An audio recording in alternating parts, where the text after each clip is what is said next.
Don't cross the streams. Why? It would be bad. I'm fuzzy on the whole good-bad thing. What do you mean bad? Try to imagine all life as you know it stopping instantaneously and every molecule in your body exploding at the speed of light. Welcome back to Thinking Critical. This is Wes, and it's time for another comic book review right here on Thinking Critical. Today I'm reviewing Avengers Fantastic Four Empyre #1, the big Marvel event that's coming out of the pandemic shutdown. Of course, this was already supposed to be in full gear, if not like kind of winding down at this point. Originally, I believe it was supposed to be over like 40 issues when you took in the main series, all the miniseries that are being associated with it, as well as the tie-ins. But they have cut out like 18 comics, shrunk it down by 40%. So it's just over 20 issues. I think it's 24 in total. And this is the big event that Marvel had planned, for the summer. It just never really felt like it got a lot of momentum, not a lot of interest in this story. And I think it's kind of all on Marvel's part. You've got an Avengers Fantastic Four event book. It should be able to sell itself, but that wasn't the case here. Of course, it was kind of led into, it was hinted at in the pages of Incoming, which was like the $10 Marvel's preview book that probably should have been for free. And then there was the Kree Skrull War one-shot that was kind of a precursor to this. And then the last 2 weeks we've had Empyre Avengers #0, Empyre Fantastic Four #0, two comics that are kind of supposed to set the table for this. Obviously, in the Avengers story, it was really boring. It was just a backstory of kind of the history of the Kokati and the Kree and the Skrull and kind of how we're all getting to this and what the relationship is between those alien races. The Fantastic Four one was actually kind of a fun little Fantastic Four Vegas vacation, like one-shot of Fantastic Comics, a precursor to Empyre. I think it was lacking quite a bit. Obviously, that's just my personal opinion. But they did get us here. And on this comic book, we have the main writers are Al Ewing and Dan Slott. And then on art, Valerio Schiti. Not an artist I'm the biggest fan of. The last time I remember seeing Valerio's art was in Marvel 2-in-1. He was the replacement artist, an admirable replacement artist at that, but certainly not an A-list artist by any means. And on colors on this one, we do have Marte Gracia, who obviously is coming off the huge success of House of X Powers of 10. He's been doing a lot of work with Pepe Larraz and RB Silva. So as the thumbnail says, this is not nearly as bad as expected. I wouldn't say it's good, but it's certainly all right. Do I recommend this comic? No, not really. There's some real issues with Empyre #1, and I'll get to those here. But there's some good stuff in here too. So I think if you're just looking for a good time with some pretty good art, this might be the book for you. But if you're looking for a big, spectacular summer event that feels important, that's really got big stakes, I don't think this is going to be the comic book for you or me. And that's just my personal opinion. So now let's kind of get into the good stuff. Let's talk about the art by Valerio Schiti. And I want to apologize, Valerio. I was wrong. I thought your art was going to be terrible. This is good art. I actually quite enjoyed it a lot. The characters are all pretty well done. I do not like the way that he illustrates Reed Richards, but that's a personal preference. And I also think he illustrates Johnny Storm looking too young, but that's also a personal preference. Other than that, I think everything looks pretty good. Does a great job creating some of these spacescapes, which there are very many. Obviously, this is a battle in space on the blue side of the moon. Lots of good facial expressions. You kind of know what the characters are experiencing, although it doesn't always kind of jive exactly with the dialogue, which kind of felt weird. But I think Valerio definitely brought his A game in this one. It feels like he put a lot of effort into it, and this is a well illustrated comic book. And the colors by Marte Gracia, I think, are probably the standout feature. Great color palette for this. Lots of purples and blues and greens, and everything looks great. Tony Stark's Iron Man suit looks like $1 million out here in space, and I think Marte Gracia really brought it in this. Brought some cohesiveness from those 0 issues into issue #1 here. And I think it's probably the all-star of this creative team. In my opinion, Marte Gracia definitely has the best performance in this comic book of all 4 of the creators, or the 4 main creators. Now, one of the issues that Valerio does have, and it does detract from the story, is later on in the comic, when this big space battle starts with the Kree Skrull army and the Avengers, and they're all kind of battling, there's a lot of close-ups. And I mean a lot of close-ups.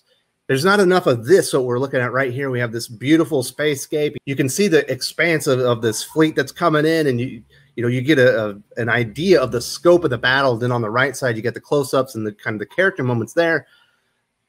Later on, he just kind of gets rid of all this cool stuff that kind of gives you an idea of what's going on and where everything is, and just focuses on the characters. And I think it really makes the action very confusing. You don't know where anyone is and why they're interacting with each other, because it feels like they weren't next to each other, just the page before. So I do think he falters in that, and that's definitely probably the biggest attraction as far as the art goes.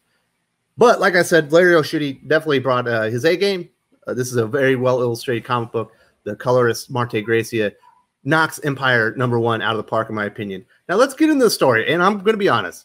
So at the end of Avengers #0, Fantastic Four #0, the lead into this Empyre story, the Avengers are on the blue side of the moon with the Kakati. The Kakati say the Kree Skrull army, they're no longer fighting each other. They're a combined empire, and they're coming to kill us, because we have history with them. And the Avengers say, you know what, we're going to protect you. And at the end of the Fantastic Four one, the Fantastic Four kind of run into this big Kree Skrull armada that's heading towards Earth, and they don't know why.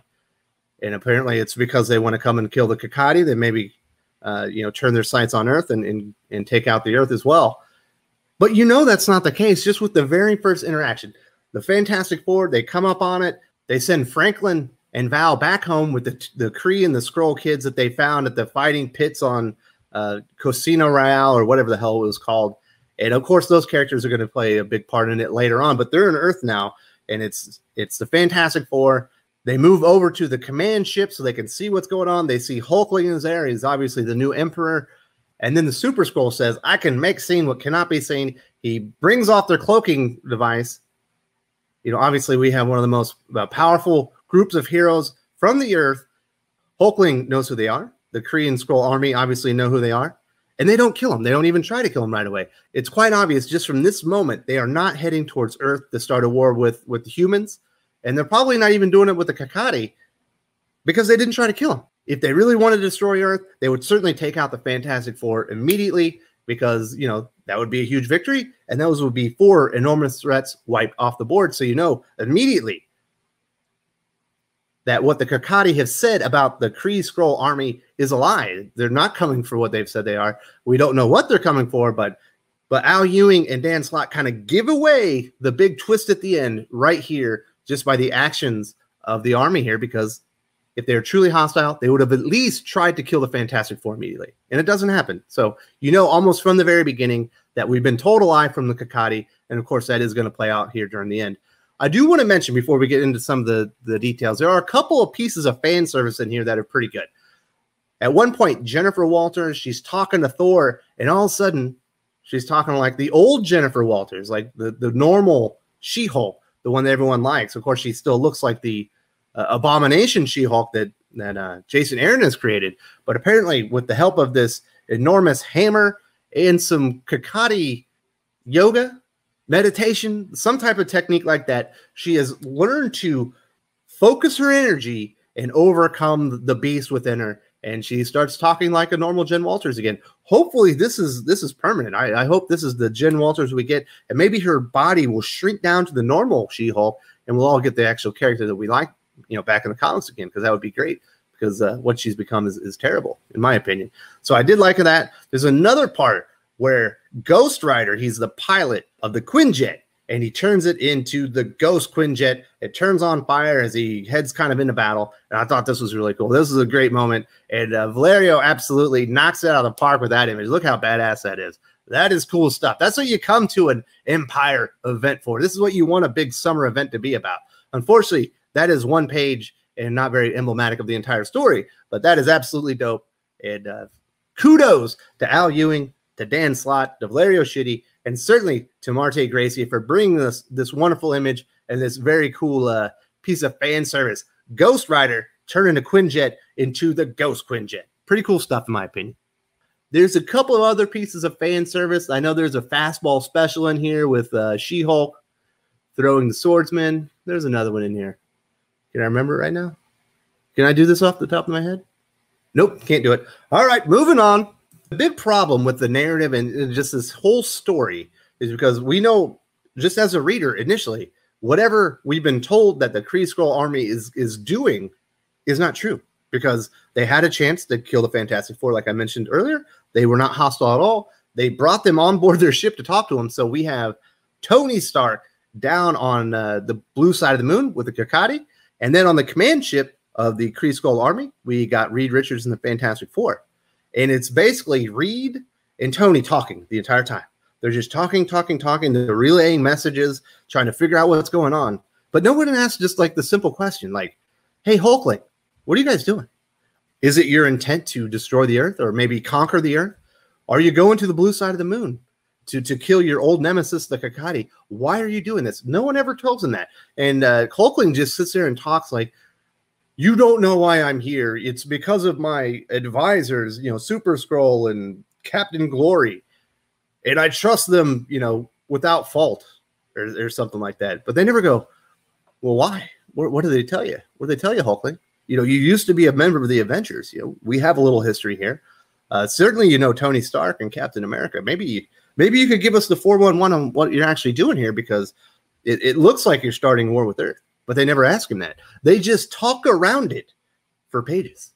And Tony has an inner monologue, and Reed has an inner monologue. The dialogue is fine. The words are good.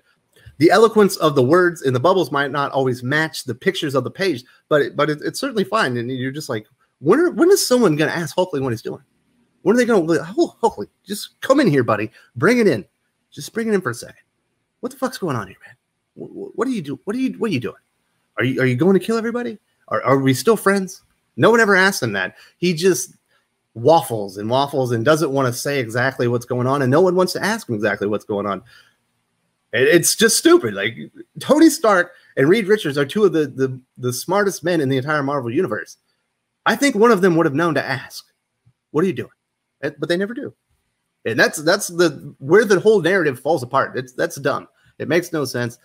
And then we finally get to the big space battle. Certainly, probably the best part of the comic book. Even better than the Ghost Quinjet. It's pretty cool. You got all this stuff going on. You've got Super Skrull battling, Captain Glory going out, into battle. He looks pretty cool when he's in space. Too many close-ups during this battle, and then you got the Avengers out there, and all hell's breaking loose, and it looks like maybe the Avengers are going to be taken out because Captain Glory is immune to the Penance Stare, and he's able to take out the Quinjet and all that stuff. But then, and this doesn't make any sense either, Tony puts like this device on the Mjolnir, and Thor throws it, and he bursts through the hull of the command ship that the Fantastic Four are on. And they know they're there. It's no secret that is exactly where the Fantastic Four are. They don't have helmets on or any type of breathing apparatus, and he penetrates the hull, apparently to murder the Fantastic Four. Like, how did Thor know that they wouldn't die? Like, it made no sense. And of course, Hulkling uses his Masters of the Universe sword, stops Mjolnir, but the little technology that Tony put on it was some type of device so he could hack into all the computers aboard all the Kree Skrull armada and basically shut them down in space. So everyone's alive, like all the stuff that you need to live, like air and stuff. That's all working, but you can't fly, and they're basically dead in the water. Of course, it makes the Kree Skrull army look quite inept and pretty stupid because they're essentially defeated in one blow. But that's when we get the big twist that we all knew was coming, because they gave it away on page like 4 or 5. I will give Valerio this too. The design on the Quai here, like his battle armor that he breaks out, when the flowering is happening and the big double turn is happening, he looks pretty dope here. That's maybe the best image of the entire comic. I think that looks great. But the flowering happens, and it turns out that Quai, the messianic son of the Kokati, the son of the swordsman, the son of Mantis, the one that was promised to the Kokati, who I thought were all stumps. I'm going to be honest here. I thought all the Kokati except for Quai and the swordsman were stumps. I thought they were sentient trees. That was what I was led to believe, but apparently they're not. They're back to their original form, and Quai is their leader.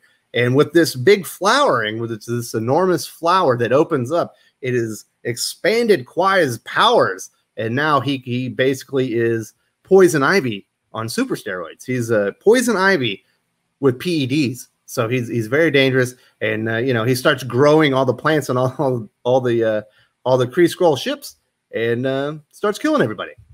And that's the big twist, which we all knew was coming, because it obviously Hulkling and his army, they weren't hostile. They didn't try to kill anybody. As soon as they had the chance, they were coming there maybe to confront the Kakati because they knew they were a threat. And then we also learned that it's actually the Kakati that had their eye on Earth, and Kwai is going to lead the Kakati to take the homeland that they should have had all along, which of course is Earth. So it's going to be the Avengers, the Fantastic Four, protecting Earth from the Kakati threat because of the flowering, this enormous flower that has bloomed on the blue side of the moon. And that's the big threat, people. It was not the Kree Skrull army. They're apparently all dead because Kwai went full poison ivy and started using plants and vines to murder everybody. It looks like maybe the Fantastic Four were dead as well, but I don't imagine they would put them in the headline of the story if they were dead already. Or at least the adults. Obviously Val and Franklin, they're on Earth. Probably snuck off to Krakoa, just to piss off their parents, because it's kind of off limits or whatever. But I don't know. It wasn't really a twist because they already gave it away. I do like the look of the character here. He definitely looks like he's ready for battle. But there you go. That's it. I don't know. So that'll do the review for today. Like I said, this is not nearly as bad as I expected.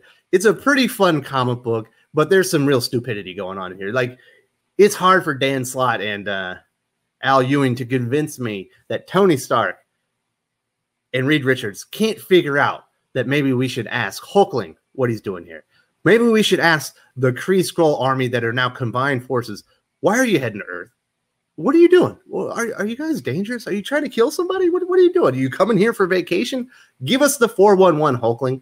We've worked with you before. You were a member of the Avengers. There's no reason that he wouldn't have given up that information. So there's just this big, huge spot right there in the middle where it's just utter nothing but stupidness. Although there's some pretty decent dialogue in there, but it's just dumb that they never asked. And then, like I said, the art's good, but there are way too many close-ups in the big space battle. Like, we needed to see some scope. We needed to kind of get an idea of just how big this battle was, and there was way too many close-ups and stuff like that. Other than that, the art's really good. I think Marte Gracia absolutely knocked it out of the park. I think Valerio Schiti brought his A game. This is probably the best comic I've ever seen him illustrate.